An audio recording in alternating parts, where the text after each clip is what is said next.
বলুন তো এটা কি? এটা হলো বালা চাও। আজকে লাঞ্চে ছিল বালা চাও, আর এই বালা চাওটা কিন্তু আমিই বানিয়েছি। এটা এত বেশি মজা হয়। সো আমি যখন প্রথম কক্সবাজার গিয়েছিলাম আর সেখান থেকে বালা চাও নিয়ে এসেছিলাম, আমি জানতাম না যে বালা চাওয়ের মাঝেও ক্লাসিফিকেশন আছে। তো আমি গিয়ে বললাম বালা চাও দিতে, আমাকে যা দিল তাই নিয়ে আসলাম। পরে বাসায় এসে জানতে পারলাম এটা কাচকির বালা চাও, আর চিংড়ির বালা চাওটা আরও অনেক বেশি মজা। সেই থেকে ইচ্ছা ছিল যে বাসায় একবার ট্রাই করব, কিন্তু বানাই বানাই করে বানানো হচ্ছিল না। আর আজকে একটু সময় পেয়েই ভাবলাম আজকেই বানিয়ে ফেলবো। বানাতে গিয়ে দেখি আসলে খুব বেশি কঠিন কিছুই না, শুধুমাত্র একটু সময় সাপেক্ষ ব্যাপার। তো প্রথমে আমি পেঁয়াজটাকে একদম ভালোভাবে বেরেস্তা করে নিয়েছি, আর তারপর এটাকে প্লেটে ভালোভাবে ছড়িয়ে রেখে ঠান্ডা করেছি। আর এই ফাঁকে কিন্তু আমি রসুনগুলোও ভেজে নিয়েছি একদম গোল্ডেন ব্রাউন করে। আর রসুন আর প্রত্যেকটা জিনিসই কিন্তু একদম মুচমুচে হতে হবে। আলুটা টোটালি অপশনাল, এটা কেউ চাইলে দিতেও পারে, কেউ চাইলে নাও দিতে পারে। আমি একটু কনফিউজড ছিলাম যে আলুটা আসলে পুরোপুরি ক্রিস্পি হবে কিনা, সে কারণে আমি একটা টেকনিক ফলো করেছি। আমি প্রথমে আলুটাকে লবণ দিয়ে 15 মিনিটের মতো মেখে রেখেছি, তারপর এক্সট্রা পানিটা ভালোভাবে চিপে ফেলে দিয়ে তারপর আলু ভেজেছি। আলুটা আরও একটু বেশি দিলে ভালো হতো আমার মনে হয়, কিন্তু যেহেতু আমি বুঝতে পারিনি পরিমাপটা, তাই একটু কম হয়ে গিয়েছে।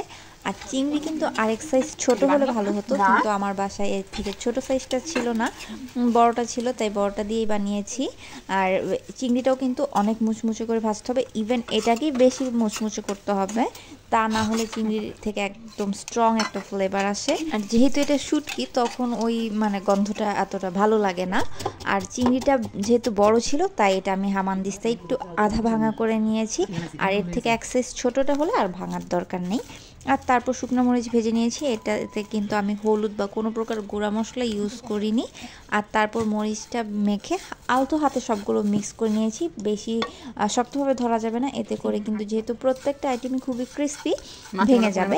আর এগুলো কিন্তু আলাদা আলাদাই ভাজতে হবে, কারণ এক একটা মানে ক্রিস্পি হয়ে ভাজতে এক এক সময় লাগে। তো সবগুলো একসাথে দিয়ে দিলে হবে কোনোটা ক্রিস্পি হয়ে গেছে আর কোনোটা নরম রয়েছে, তো তখন আবার পুড়ে যাওয়ার সম্ভাবনা আছে, তাই আলাদা আলাদা করে নিতে হবে। আর এখানে আমি অনেকটা করেছিলাম, তাই কিছুটা সরিয়ে রেখেছি প্রিজার্ভ করার জন্য, আর বাকিটাতে ভালোভাবে মেখে নিয়েছি সরিষার তেল আর কাঁচা আরও একটু পেঁয়াজ ধনেপাতা দিয়ে।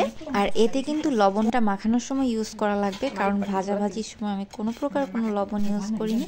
আর এই ভর্তাটা কিন্তু গরম ভাতের সাথে এত মজা হয়। আর যেহেতু এটা আমার নিজের হাতে বানানো, তো অবশ্যই এটা আমার কাছে আরও অনেক বেশি ভালো লেগেছে। আমার মনে হয় এই রেসিপি ইউজ করে যে কেউ বাসায় বালা চাও বানিয়ে নিতে পারবে। Thank you for